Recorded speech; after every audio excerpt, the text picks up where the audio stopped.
AIADMK Supremo Ms. Jaya expresses condolence over the demise of a party cadre. Apart from announcing financial assistance to the bereaved family members, she also assures of all assistance by the AIADMK to help the party cadre's daughter to pursue her education.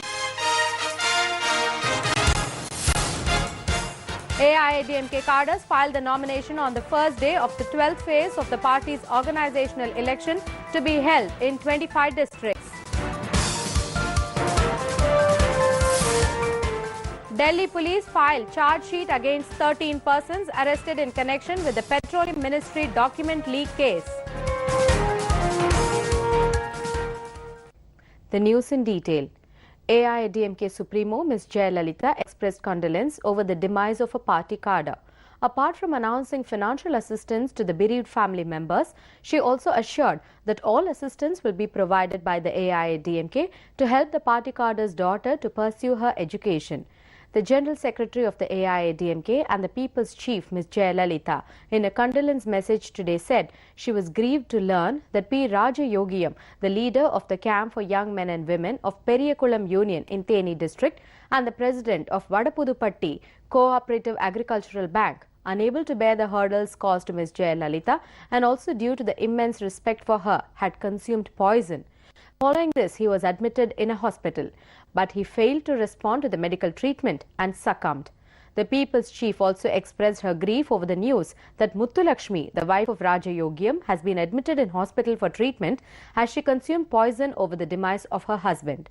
The People's Chief, Ms. Jaya expressed unhappiness over such incidents and asked her beloved party cadres not to involve themselves in such dangerous acts. Ms. Jaya expressed her condolence to the bereaved family members of Rajayogiyam and said she prayed for his soul to rest in peace. Further, the General Secretary of the AIADMK and the People's Chief, Ms. Jaya announced a cash solatium of 3 lakh rupees on behalf of the party's Family Welfare Fund. Also, Ms. Jaya wished a speedy recovery to Muthulakshmi and announced a medical assistance of 50,000 rupees. The People's Chief also assured that the required assistance for helping Divya, the 9-year-old daughter of Rajayogiyam, to pursue her education will be extended by the All India Anna Dravida Munnetra Kazhagam. Several AIADMK cadres today filed the nomination on the first day of the 12th phase of the party's organizational election. The 12th phase of election is being held for 25 districts to elect the office bearers of the party. Ms. Jaya had already announced that the 14th phase election would start from the 11th of December 2014. Accordingly, 11 phases of elections are over and the 12th phase is being held to elect the office bearers for the AIADMK in 25 districts across Tamil Nadu. On the first day of the 12th phase of elections today, the party cadres filed their nominations with the concerned election in charge in districts including South Chennai South District, North Chennai North District, North Chennai South District, East and West Thiruvallur districts, Kanchipuram West District, Vizhupuram South District, Vizhupuram North District, Krishnagiri, Trichy suburbs and city. Meanwhile, party cadres filed their nomination papers with the following ministers for the post of party functionaries and general council members. Minister R.B. Uday Kumar, the party's election in charge of Thiruvannamalai North District. Minister Dr. C. Vijay Bhaskar, the party's election in charge of Thiruvannamalai South District. Minister M.S.M. Anandan, the party's election in charge of Central Kanchipuram District. Minister B.V. Ramana, the party's election in charge of Ariyalur District. A division bench of the High Court on Friday ordered re-post-mortem for 5 more victims of the Seshachalam encounter. The directive came 24 hours after it had ordered second autopsy on the body of Shashi Kumar, one of the 20 woodcutters from Tamil Nadu, gunned down in the forest on April 7th. The latest order was issued after Thanjai Ammal and 4 others, all relatives of the encounter victims, Murugan, Murthy, Mahendran, Perumal and Munusami, filed a petition seeking re-post-mortem on their bodies.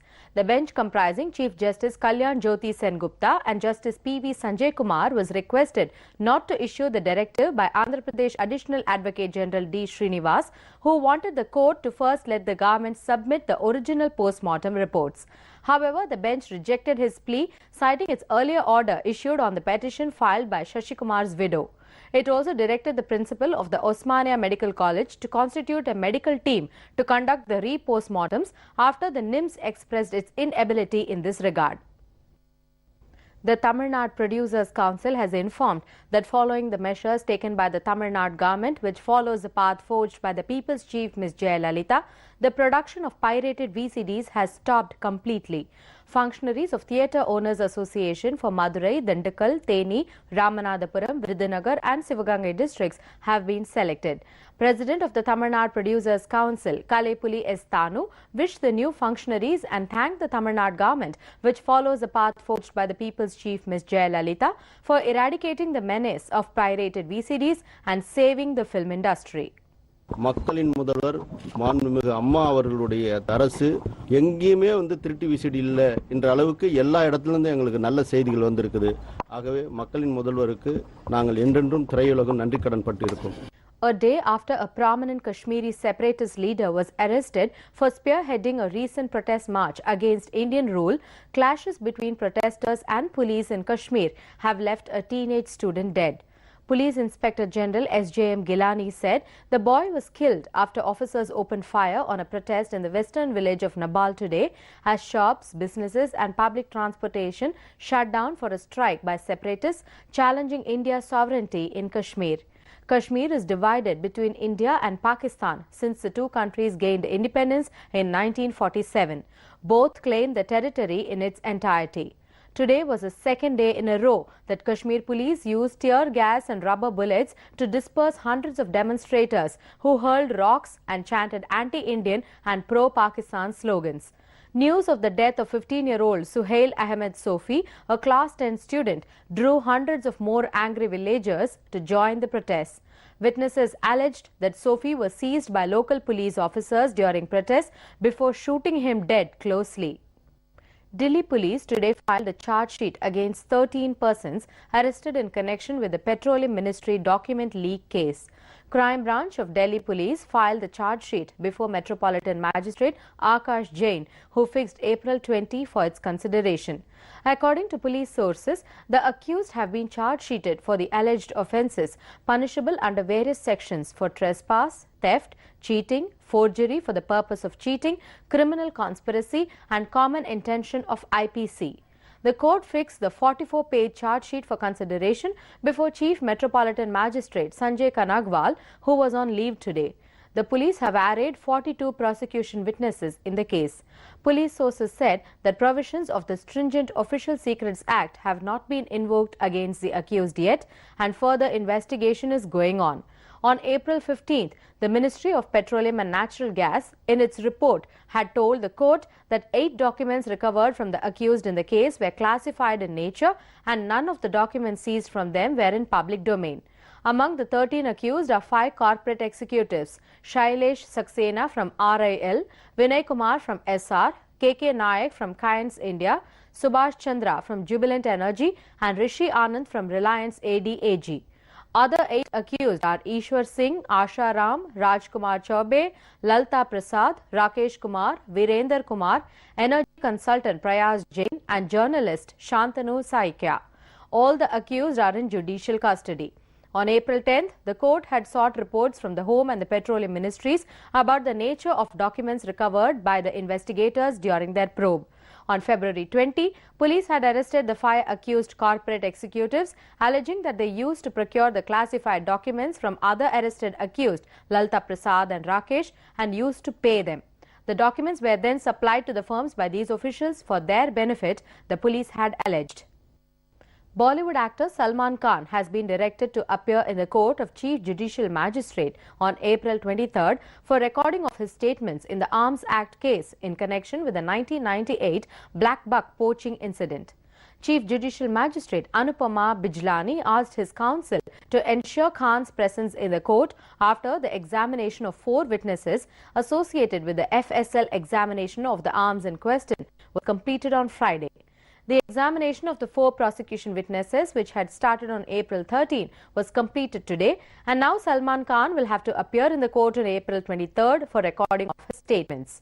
These 4 witnesses had been allowed to be called by the court on March 3rd after it came up in the court that some pending applications moved by the then public prosecutor way back in 2006 were undecided. The court, which was on the verge of pronouncing the judgment in the case, then refused to proceed in the case, and on plea of the prosecution had allowed to summon and examine these witnesses. At least 8 persons were injured today when an ONGC's gas well near Surat in Gujarat caught fire during a repair operation. The incident occurred when a blowout preventer, which is installed on wells to prevent a fire, was being repaired at a well in Alpad 31 in Ankleshwar Basin. 8 to 9 persons were injured in the accident, ONGC's Ankleshwar asset manager Har Govind informed the press. The injured, he said, have been rushed to Surat Hospital. A blowout occurred as the well got activated during repair of the BOP. Those injured include 2 to 3 contract workers and the rest are ONGC's crisis management employees. At least 33 people have been killed and 100 injured in a suicide bomb attack in the eastern Afghan city of Jalalabad. The blast happened outside a bank where government staff and military personnel were collecting their salaries. No group has said it carried out the attack, and a spokesman for the Taliban said it was not involved. Police said another bomb was discovered nearby and was destroyed in a controlled explosion. Another blast was also reported outside a shrine in Jalalabad this morning. There are no reported casualties. The city has been a repeated target for the Taliban in the last year. On April 10th, a Taliban assault on a NATO convoy near Jalalabad airport killed 3 civilians. After years of NATO intervention, the challenge of fighting extremist groups is now solely in the hands of Afghan forces, but a new report indicates the number of troops and police is falling and creating new security risks. Only a few thousand NATO troops remain in the country, largely in training roles after their combat role ended in December.